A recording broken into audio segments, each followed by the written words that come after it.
Have you ever walked away from a conversation with a friend feeling so drained? Well, today I'm sharing a story of a friendship that shook my faith, strained my marriage, and taught me the hard truth about when to let go. If you've ever wondered whether a relationship is worth saving or if it's time to choose your peace, this episode is for you.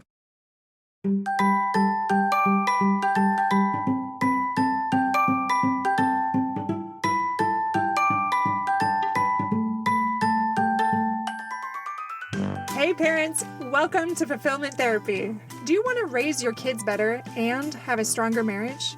Are you up late at night researching marriage and parenting tools and self-care tips? Do you start each day hoping for deeper connections and less chaos, but it ends with family arguments and going 12 different directions again? My name's Kendra, wife, mom, therapist, and growth enthusiast. It wasn't until I discovered how to fulfill my unmet needs that I was finally able to show up as my best self, as a spouse and parent. I realized that by meeting my needs, I could more fully meet the needs of my family, with more energy and less resentment. In this podcast, I teach parents skills like boundary setting, prioritizing personal needs, communication, and claiming ownership. Just like my clients, you'll be shocked by the improvement in your marriage, parenting, and personal life when you focus on fulfilling your important unmet needs. Ready to prioritize yourself so you can quit mentally throat punching people? Then grab those earbuds and head outside, and let's walk and talk.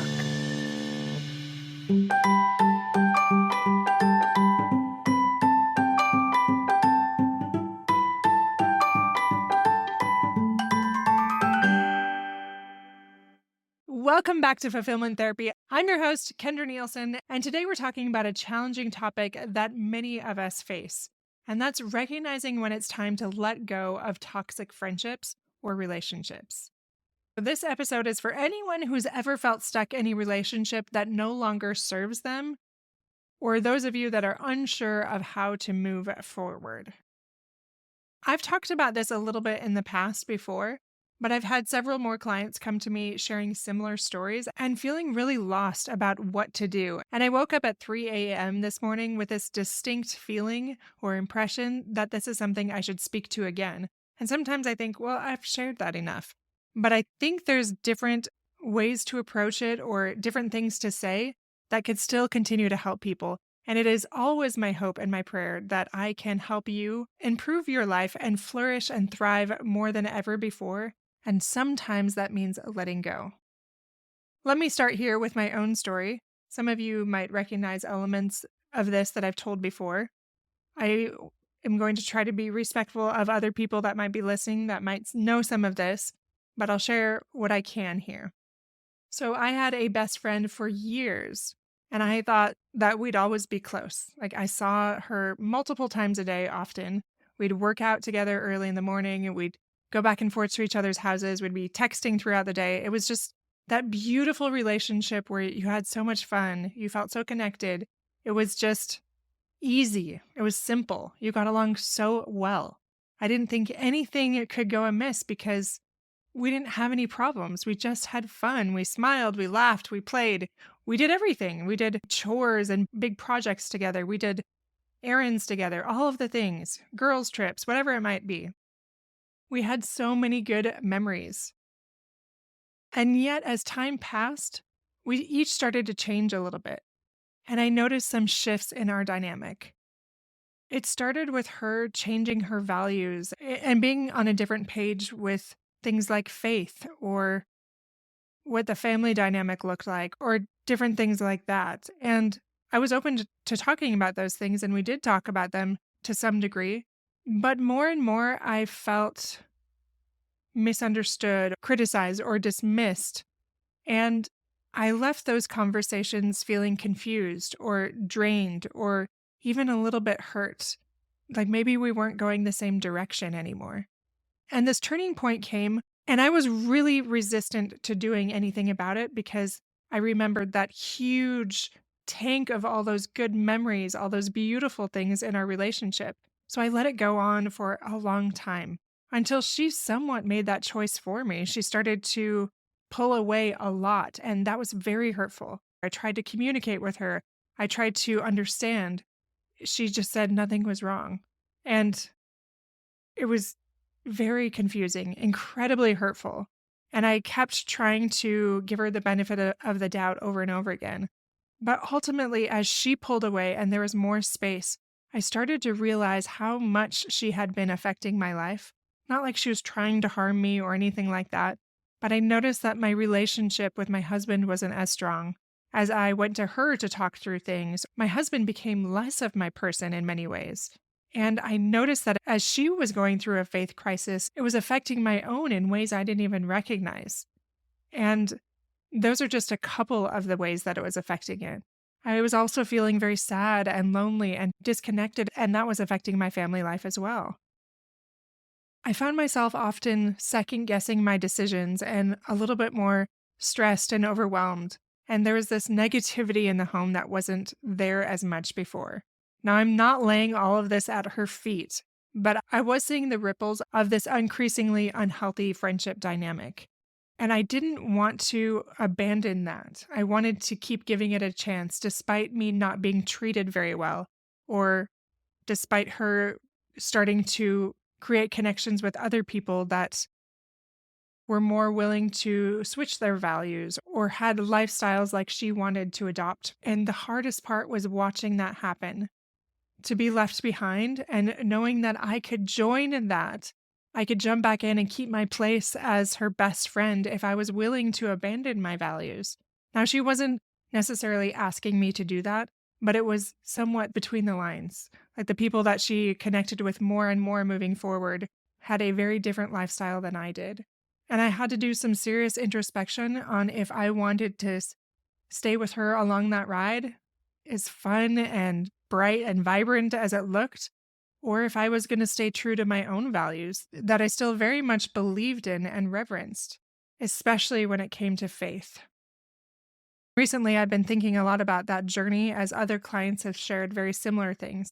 Like there's this giant sense of shame that happens when, despite how their friend is treating them or how toxic it might feel or challenging it might feel, there's this reluctance to let it go, to walk away because they don't want to abandon their friend or they don't want to be that person that let something go just because there was a shift in values.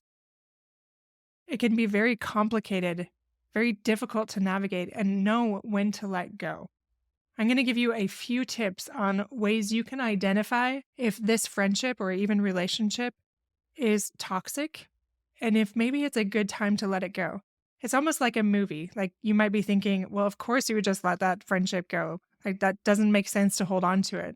But when it's your own life, it is so much more complicated and so much harder to see clearly. So for those of you that feel a little confused, here is a quick assessment to determine if maybe this is a relationship that no longer serves you.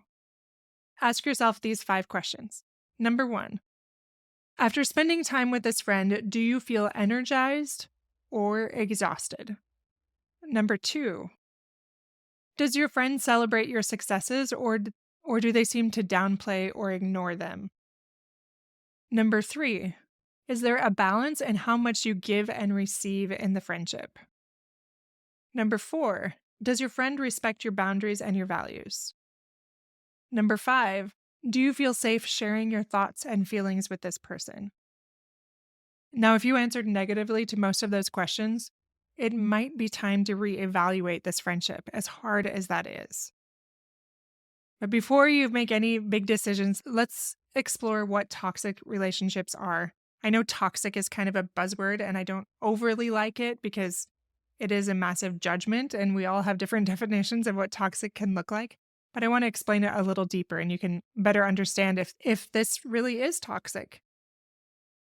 So, a toxic relationship is a connection that causes more stress or anxiety and harm than positive emotions and growth. So, like in the case of my friend, it got to this place where I was so confused and conflicted and hurt and really everything. It was sadness, it was anger, it was all of the things. And so much less of those positive emotions, that fun, that growth, that connection, that give and take that there once was. Dr. Lillian Glass is a communication and psychology expert, and she defines a toxic person as anyone who is abusive, unsupportive, or unhealthy emotionally. Someone who basically brings you down more than up.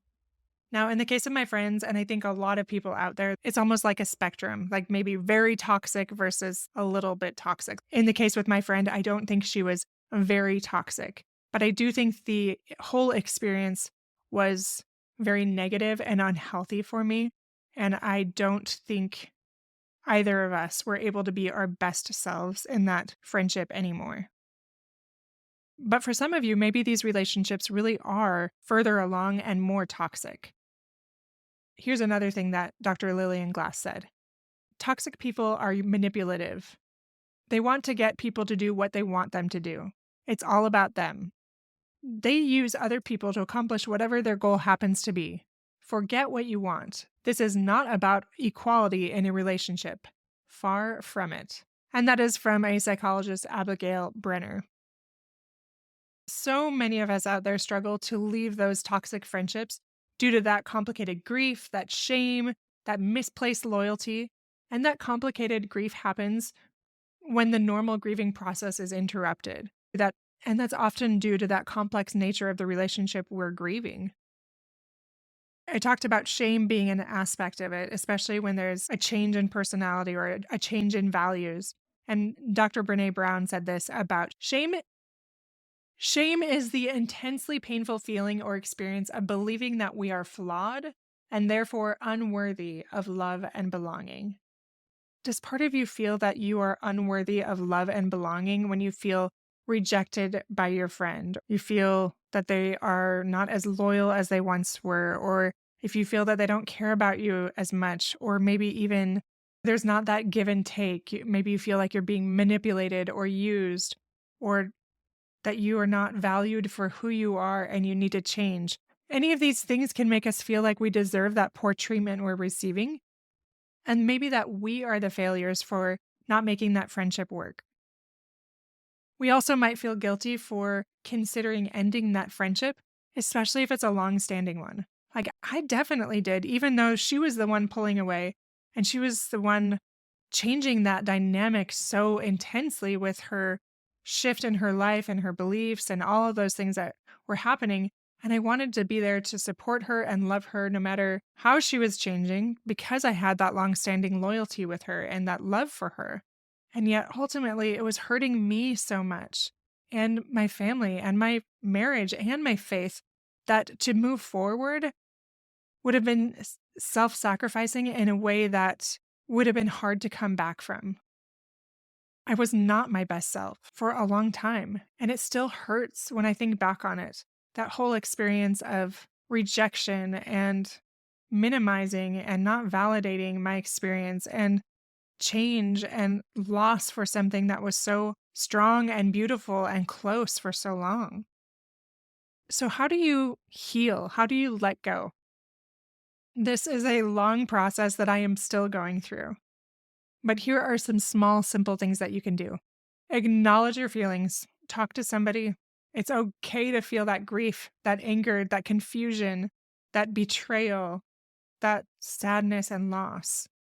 These emotions are valid, and it took me a while to get there because I was embarrassed and hurt and confused. You can practice that self-compassion and treat yourself like you'd treat a close friend with that unconditional love. The third thing you can do is set some very clear boundaries, maybe get the help of your spouse or something else about what you will and will not accept according to what is good for your mental health and wellness, and that will help you become your best self. If it does not serve you and help you become your best, for either one especially, then boundaries are needed to make it so it will be a thriving environment instead of something that will tear you down. It's also very important to seek support, especially when you're feeling so alone and conflicted. So that could be family members, that could be a therapist, somebody that you admire, and not somebody that is just going to fuel that fire. It's also very important during times like this to focus on self-care. Do the things that will bring you peace and joy when you're feeling very conflicted and alone and probably depressed. And last but not least, you can reframe that narrative. And sometimes this takes a little while and we jump to it too quickly. But instead of seeing that friendship as a failure and an ending, instead view it as an act of self-respect and growth in leaving that friendship behind. Like, you love and you respect yourself so much and your family relationships that you know your higher self and your best self needs to walk away. And you could do that with your head up, even though there's sadness and grief there for doing so. Here are some very quick, simple questions to ask yourself as you consider whether it's time to end that friendship. Does this friendship align with my values and the person I want to be? How would my life be different without this friendship? Am I staying in this friendship out of fear or obligation rather than genuine connection? If a loved one were in this situation, what advice would I give them? And lastly, does this friendship support my growth and my well-being? My friends, just remember that choosing to end a friendship isn't about blame or punishment, but it's about making a healthy choice for you and your family. It's about becoming who you were meant to become instead of what is comfortable or that sense of loyalty that you felt or any of those things. And just to quickly recap some of those things that we talked about, toxic friendships can negatively impact so many areas of our lives, including our faith, our relationships, our mental health. And it's crucial to understand those signs of that toxic friendship and understand that it's okay to prioritize our well-being. Letting go of these relationships can be painful and have very complicated grief that can honestly last years. So it's important to seek support as we learn to let go of that shame, that guilt, that complicated grief. My friends, you deserve friendships that will uplift and support you. It's not selfish to choose something that will help you become who you were meant to become, for not only your sake, but the health of your family and those in your sphere of influence as well. Thank you for joining me on Fulfillment Therapy, and best of luck finding that courage and finding the clarity to move forward in better, healthier relationships and clearing out all that brush so that you can have more meaningful, impactful, and even stronger relationships in the days ahead. Thank you for joining me on Fulfillment Therapy. Until next time, this is Kendra Nielsen wishing you fulfillment and peace on your journey to better mental health and wellness. I will see you back here in just a few days.